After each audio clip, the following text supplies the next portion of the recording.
past February, I had the privilege of seeing the Fantasticks at the Jerry Orbach Theater in New York City, and I can honestly say it was the most rewarding audience experiences I've ever had in my life. That evening, I believe I saw Michael Halling sing the role of El Gallo, and I knew, after seeing that performance, I needed to play that role. I've hired the very man.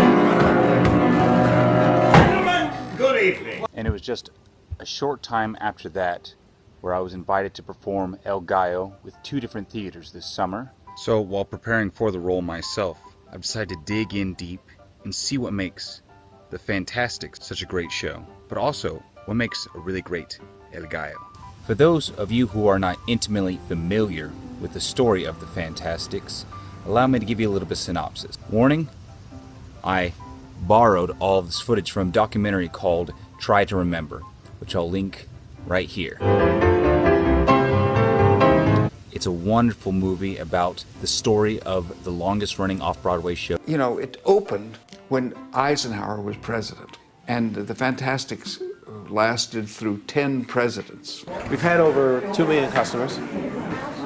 We've run for 42 years. We've done over 16,656 productions. We are the world's longest running musical, having a run in this theater since May 3rd, 1960. It's touching. I've literally watched this documentary probably 6 or 7 times all the way through, and I know you guys will enjoy it as well. And it's a story about a boy, a girl, 2 fathers, and a wall. The piece is basically about these 2 families that live side by side. On one side, a father and his son. On the other side, another father and his daughter. The parents want their kids ultimately to fall in love. They pretend to stage a feud between the 2 neighboring families. Manipulate children. You merely say no. And by expressly forbidding their children from seeing each other. This works. The boy and the girl fall in love. But there's one problem left. How to end the feud? Exactly, you guessed it. We mustn't let them know. Oh no, if they knew, we're finished. We're through. I think I found the answer. An abduction. Who's abducted? Your daughter. Who abducted her? A professional abductor! This goes off wonderfully. The parents have a reason to resolve their feud. The first act ends with the couple happily together and the 2 fathers resolving their differences. The play's not done. No, no, not quite. For life never ends in the moonlit night. In the second act, the boy and the girl begin to get on each other's nerves. They begin to quarrel. The fathers begin to quarrel. The boy runs off into the wide world to seek adventure. He finds that the world is a terrible place, comes back battered and bruised. The girl is ultimately robbed of her most prized possession. And the boy and the girl reconcile, now wiser, now older, now more mature in their understanding of what love really is. By the show's creators' own admittance, a show like this probably shouldn't work. The Fantasticks was never intended to be of its time. It uses commedia characters as its basis. It's written in verse. Fragile. It was very apt to fray. And what was last night scenic may seem cynic by today. It's meant to be a fable. I said at the time that it could close in a week, or if it became a legend, that maybe it would become the thing to see when you're in the village. And maybe it would run 4 or 5 years. And of course, I was wrong by about 37 years. But it did. So what makes the Fantasticks so fantastic?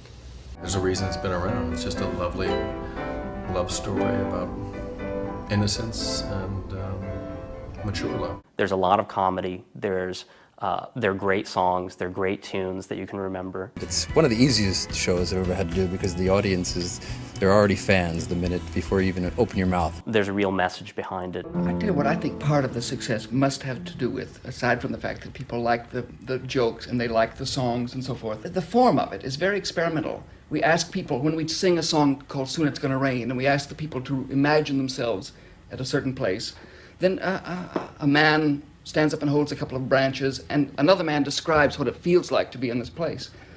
We ask again and again the audience to paint the scenery, to use their imaginations. The message is timeless. It's really timeless. Each and every time someone sees it, they tend to identify with a different character. I'm sure in the younger days there are people that identify with the boy and girl. Is this your first time seeing the Fantasticks? Yes. Do you like it so far? Yes. And now 42 years later, I'm sure they're identifying with the old actor.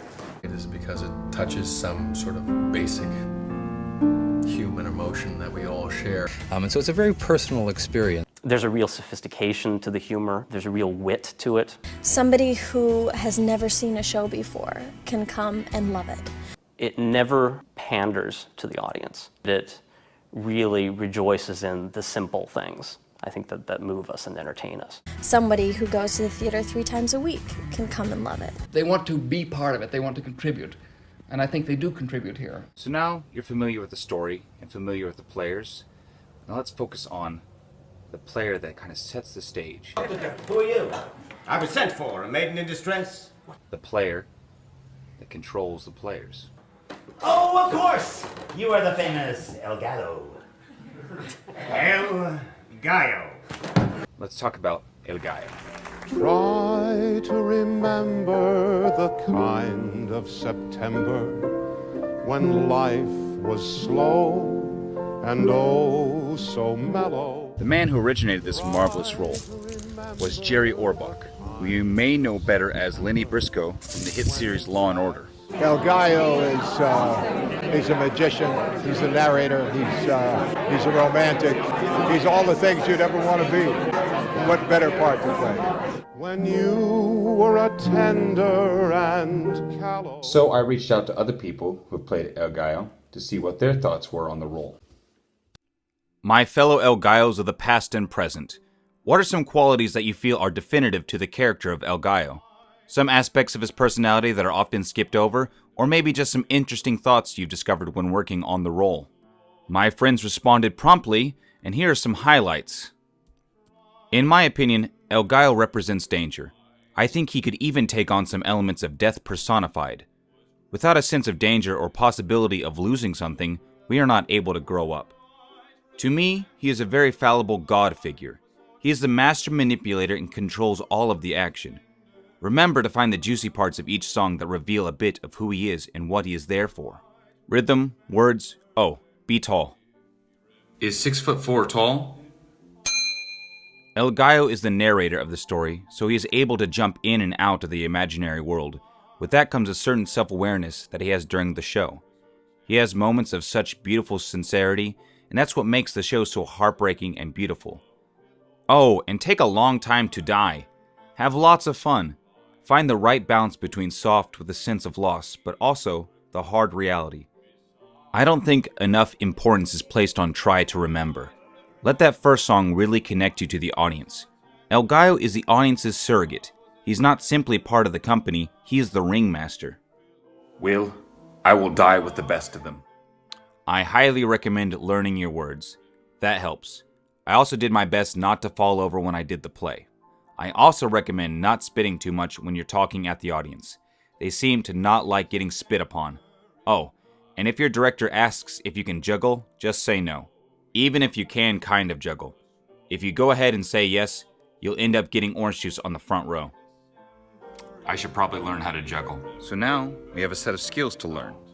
We obviously have to learn the rhythm, the notes, the words, the rhythm of the words, and also some skill sets that are particular to this role, such as some magic, some juggling, and some other things that I think are very tangible that will help us on the way to becoming a better El Gallo. So I hope you've enjoyed this introduction to the Fantasticks and the role of El Gallo, and I hope you'll follow along with the following episodes as I go on the journey of learning, performing the role.